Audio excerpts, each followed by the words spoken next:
This Facebook life is clear. No, yalla. Hello. I love the voice. You like the voice, yeah.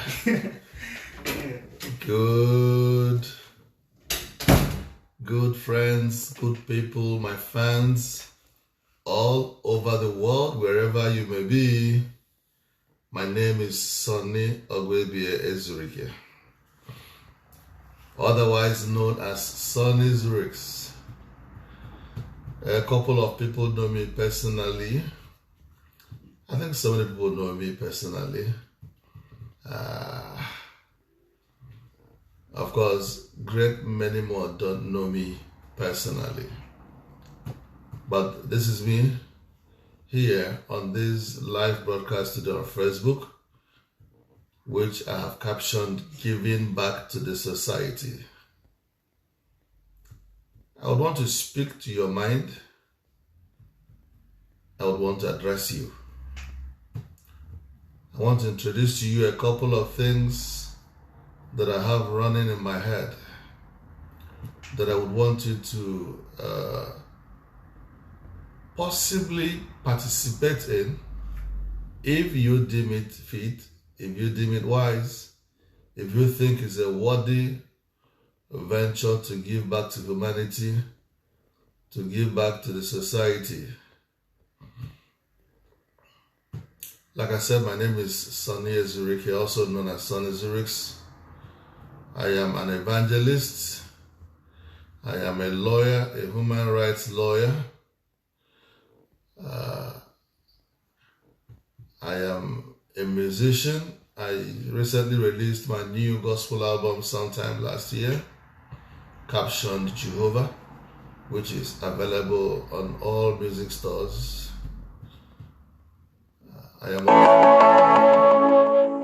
It's 8:30. I have recently written one book and published it, captioned The Journey of Grace.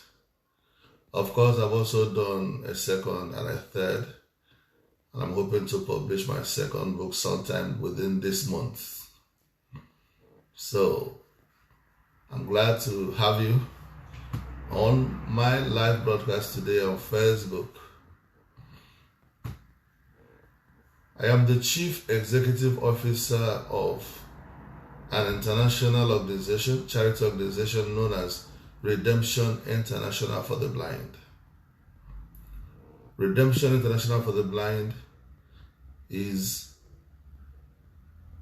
an organization that is founded mainly to make published textbooks into accessible formats for the blind. For those who don't know me, I am visually impaired, so that means I don't have sight on my both eyes. I can't see. If that makes any sense, I cannot. So, it's founded to reduce published textbooks into accessible formats for the blind. It could be in Braille, it could be in audio, it could be in electronic format. That is the reason for our existence at the moment. In my days, when I went to primary school, secondary school, and even till now that I'm doing my PhD research, the problem still prevails.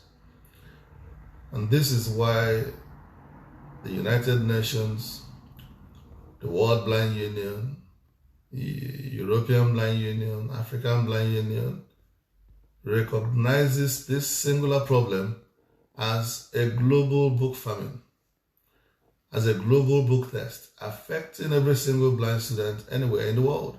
So there is no particular part of the world where it is okay. The problem exists everywhere, including, of course, here in Portugal, that I am at the moment. Because, like I did say earlier, I'm doing my PhD research in law, but there does not exist one single textbook in Braille for me to use for my research. So what do? We now need to put back our resources together to see if we can help blind students all over the world, especially those in Africa. I will give you existing statistics just to prove to you that everywhere in the world is almost equally affected, because the difference between their level of achievement in Europe and Africa is just not too much. One would have thought that at this age, this modern age, and almost every single textbook will be accessible to the blind, but that is the reverse. In Europe, Canada, Australia, America, all inclusive, the Western world, only 5% of all published textbooks is accessible to the blind. Note, 5%. That means 95% of all published textbooks is still inaccessible to the blind living in the Western world. It's actually more critical to the blind living in the developing world, like Africa and Asia, because there less than 1% of all published textbooks is accessible to the blind.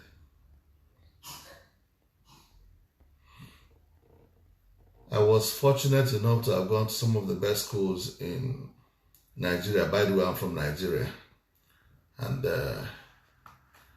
I am from the Igbo-speaking part of the country. So, I am only Igbo. I am from the eastern part of Nigeria. We are great.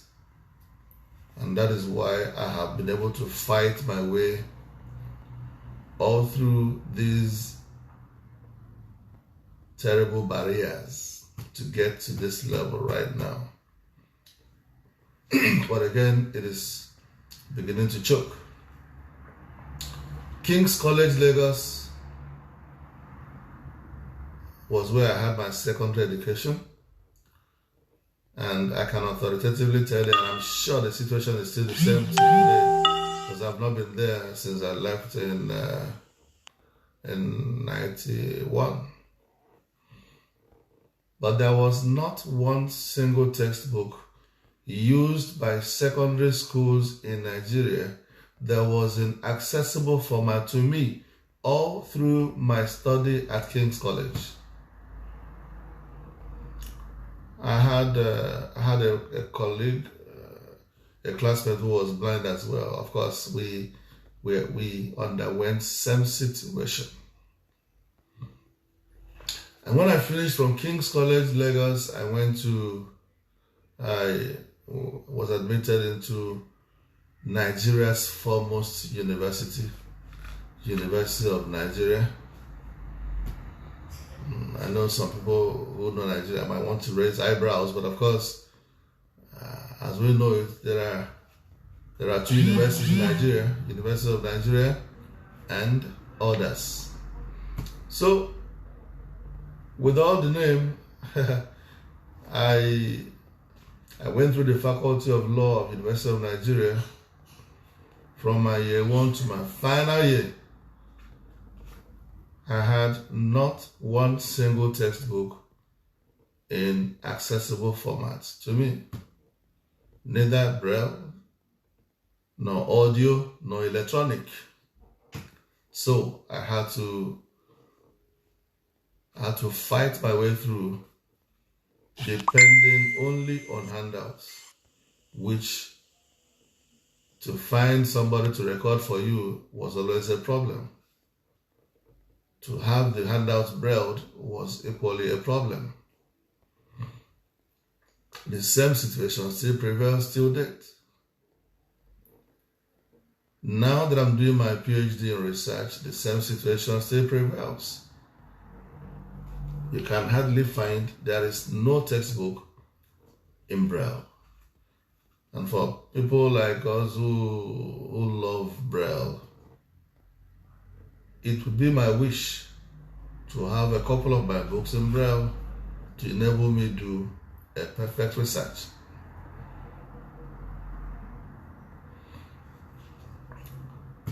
At the moment, blind students in Nigeria, in Africa, all over the world are still struggling with this global book famine. And this is why we have founded Redemption International for the Blind, to enable us contribute our own quota. We want to see if we can get a couple of textbooks, as many as possible. At least we can contribute 5% or 10%.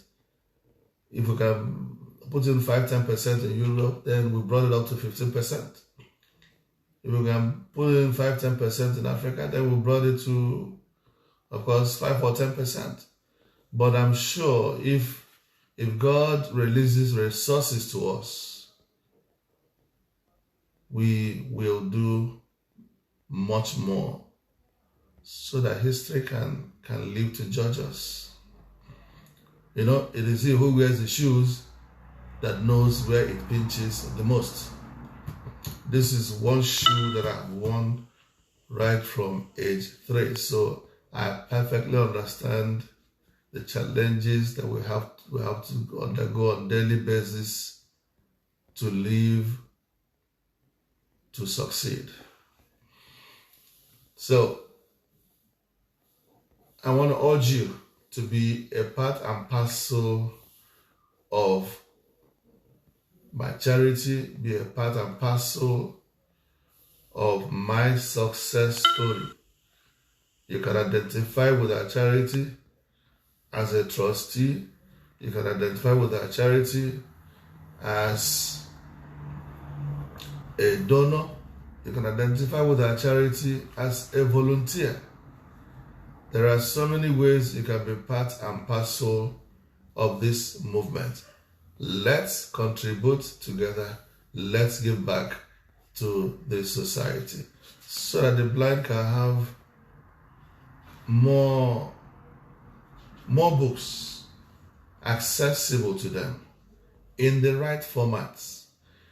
And they'll be able to obtain all the information, all the knowledge that's buried in existing textbooks for competitive performance with their senior colleagues. You know, even though I had no handouts in Braille, audio or electronic, and even though I had no textbook in Braille, not one textbook was accessible to me as a lawyer while I was studying. The truth remains that I still was able to beat some of my sighted colleagues. That's the gospel truth. You know, we are always given the same examination to write. What they ask you to write is what they will ask me to write. The same questions, exactly the same questions, and you're expected to provide exactly the answers that the markers would demand.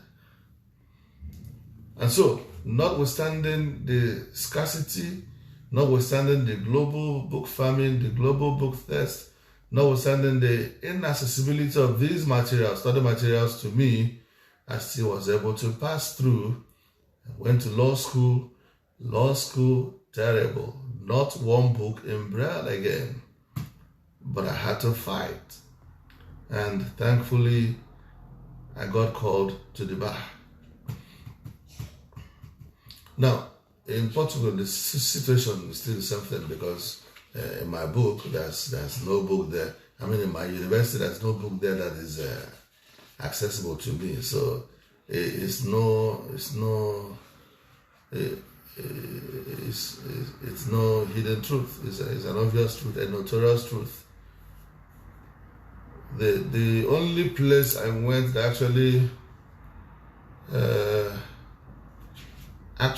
actually was completely different is the University of Aberdeen, which is where I did my master's in human rights. University of Aberdeen, Scotland, United Kingdom. There, every single material I needed was available in Braille. Even though the textbooks were not really available in Braille, but there were Braille units.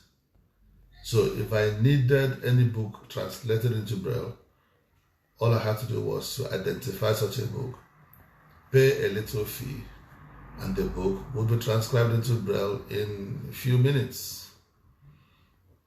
So it was only in Aberdeen that I saw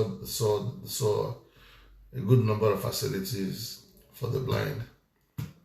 My problem then was money. Money has always been a problem to me, but it's not my issue here today. Thankfully, God also saw me through the University of Aberdeen. I'm very proud of that university, and I'm very thankful to that university. I also know that very soon I'm going to be thankful of my current university, and of course very proud of them, because it's not easy to give you the opportunity to study in the first place in such a noble institution. This is my vision.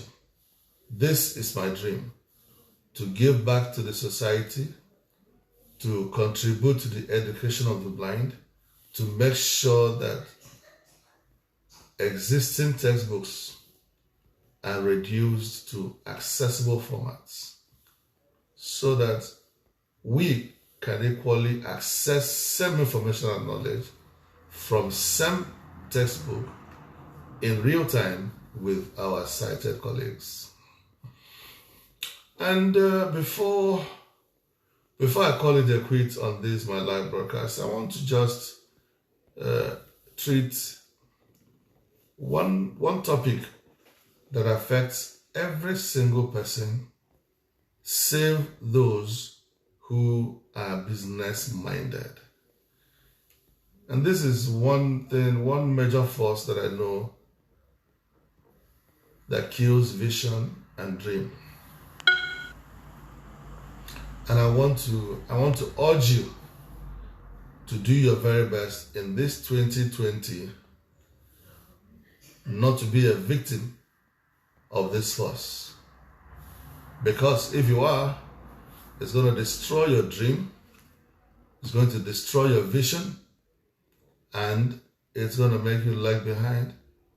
You will end up not accomplishing that which God has sent you to do here on earth. You will end up not fulfilling your God's given vision, your God's given dream. And this particular force in question is called procrastination.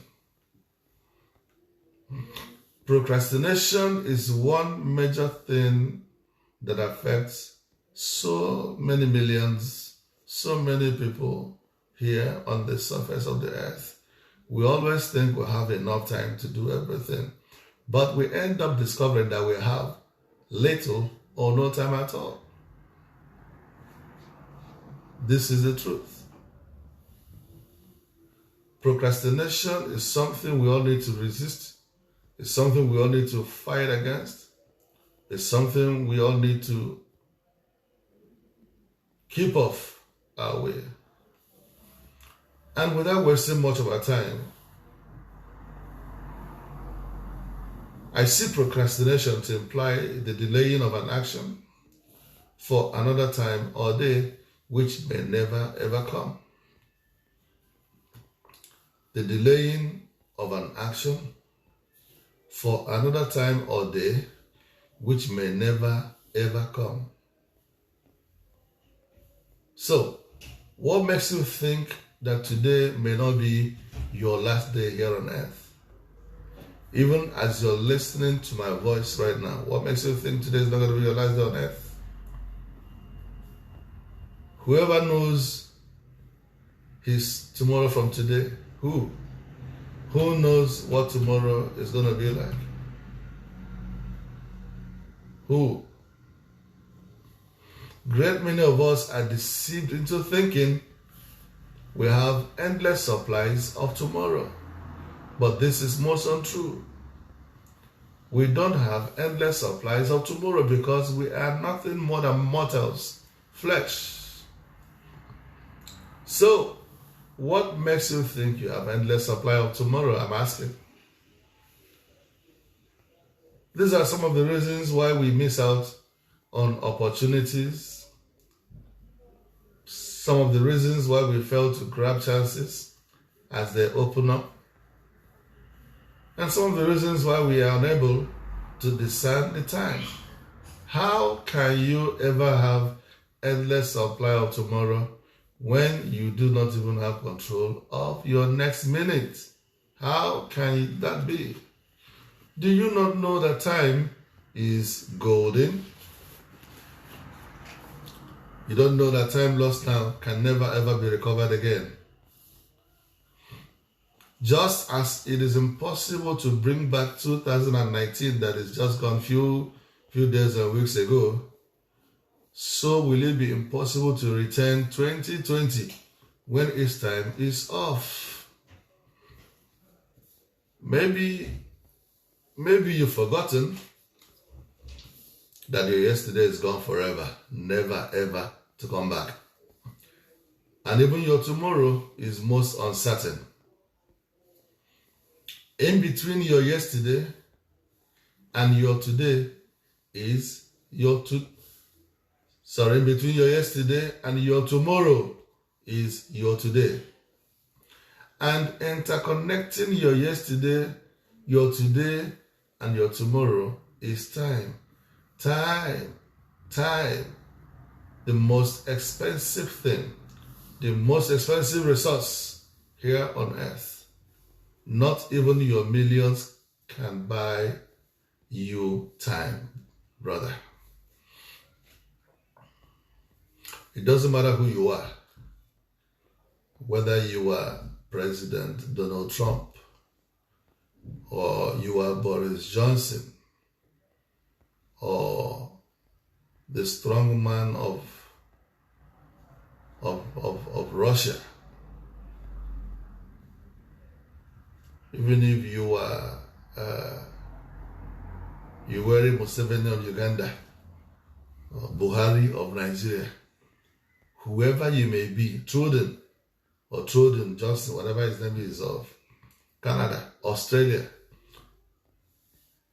you cannot buy time with your money.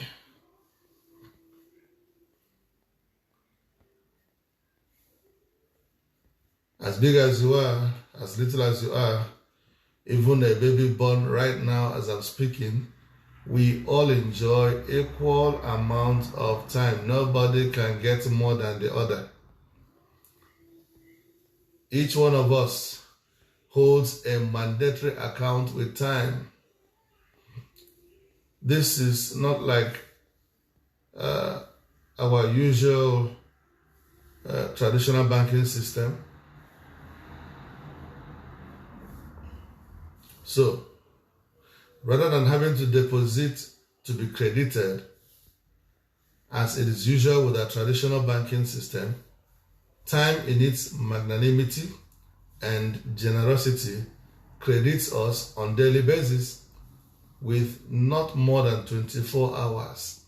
So, you can't get more than 24 hours on daily basis, no matter who you think you are. It does not matter how much money at your control. You enjoy 24 hours, just like every other person, 1,440 minutes, equivalent of 86,400 seconds on daily basis. Time does not permit any balance for your tomorrow. So once it is gone, it's gone. Whether you use it wisely or you don't use it wisely, 24 hours gone, it's gone forever. It doesn't come back. No balance is left. It writes off at the end of each day any unused deposit, and overdraft is not available with time. So, how much of your time is wisely invested by you each day? $1 million question. How much of it is lost to frivolities and trivialities? Spend your whole day gossiping about me, Sonny Zurichs, instead of concentrating on discovering solutions to issues, to world problems, like I have just done. You are busy talking about your next door neighbor.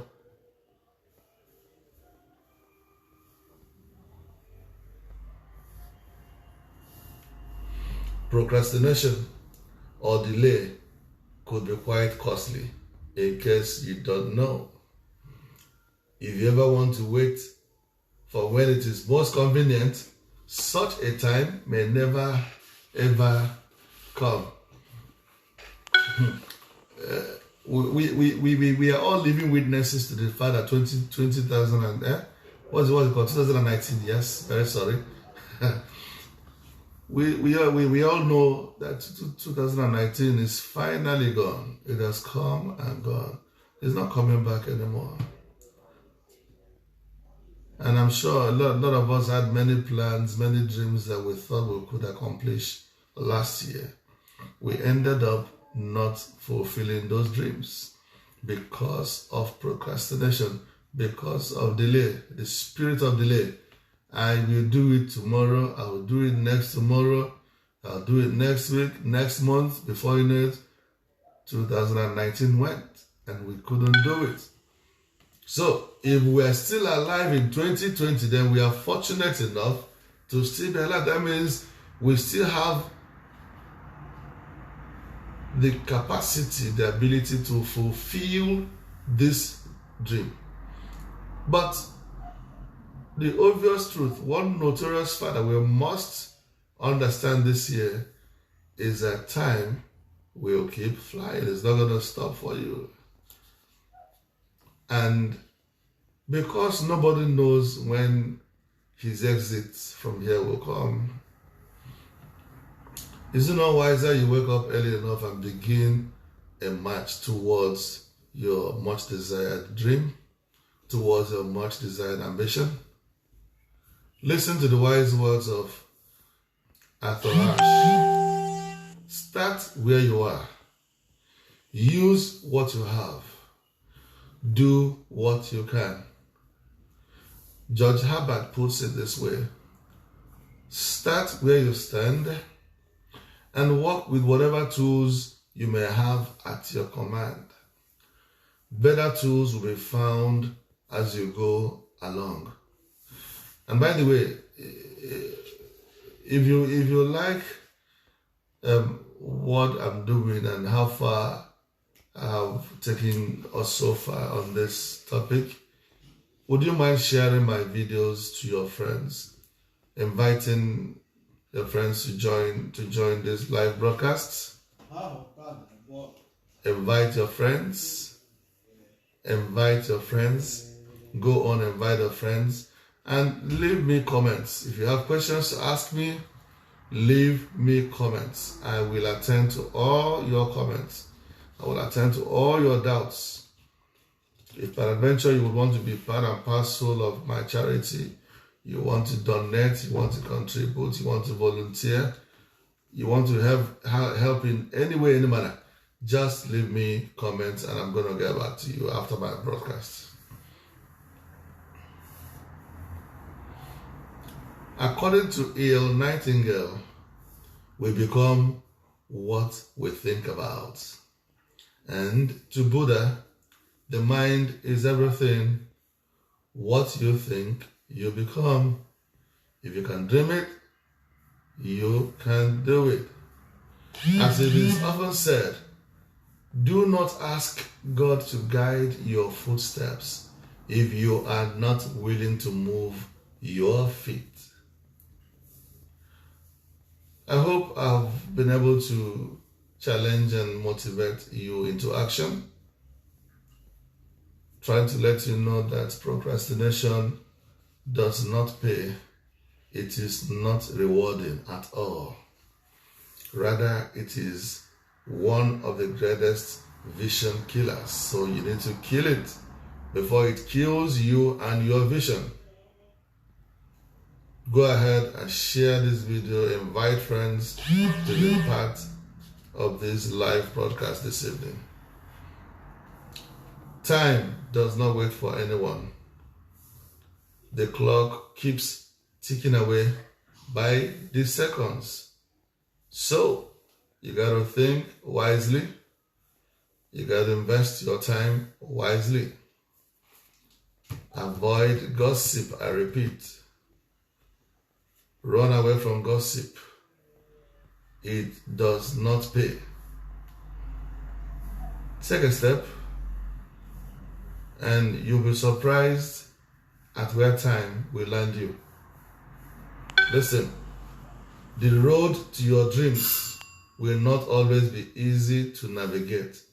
Sometimes dotted with mountains to climb, obstacles to overcome, and hard mind-numbing times that will make you feel like quitting. Just remember this: if you get lost along the way, anything worth having does not come easy. So don't turn back around. Don't give up.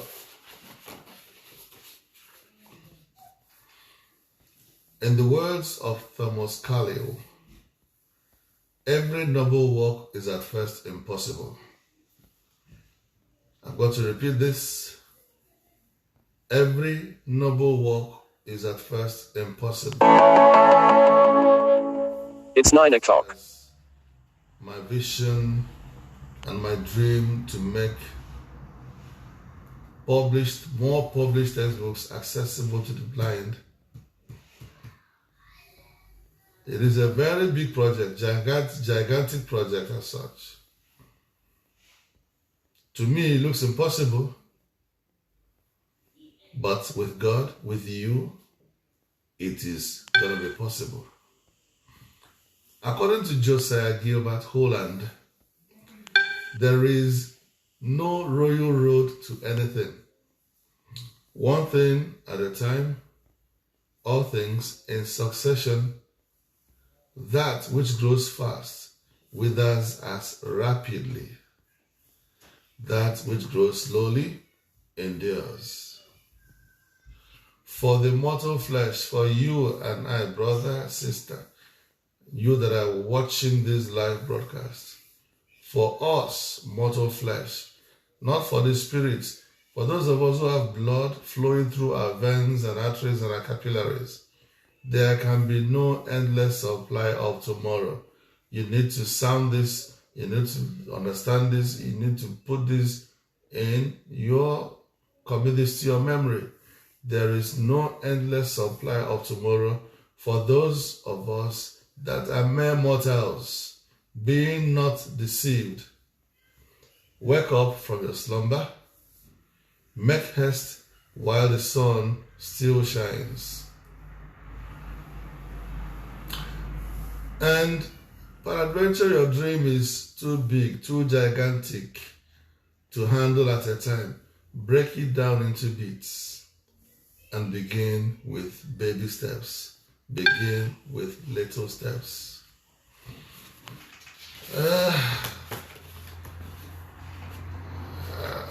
At this point, I think I'm going to bring my live broadcast for today to an end, and I hope I've been able to challenge, I've been able to motivate you, I've been able to talk you into action. This is 2020. Let's not repeat same mistakes that we made in 2019. Let's get up on our feet. Let's make haste while the sun still shines. according to my people, ndị Igbo, ka anyị bido n'oge nwanne chụwa ewu ojii before chi ejie. And that is to say, we gotta start early enough to chase the black goat before it turns dark. Because if it turns dark, there'll be no difference between the black goat and the darkness. So finding the black goat is gonna be very difficult, if not impossible. That your dream, that your vision might just be the thing that will turn around the whole world for good tomorrow. So don't let it die. And until I come around your way again sometime later in the month or thereabouts, this is me, your friend Sonny Zurich, saying goodbye. Don't forget to share my video. Don't forget to share with your friends. Don't forget to leave me comments. I will reply to all your comments and all your doubts. God bless you real good. Bye for now.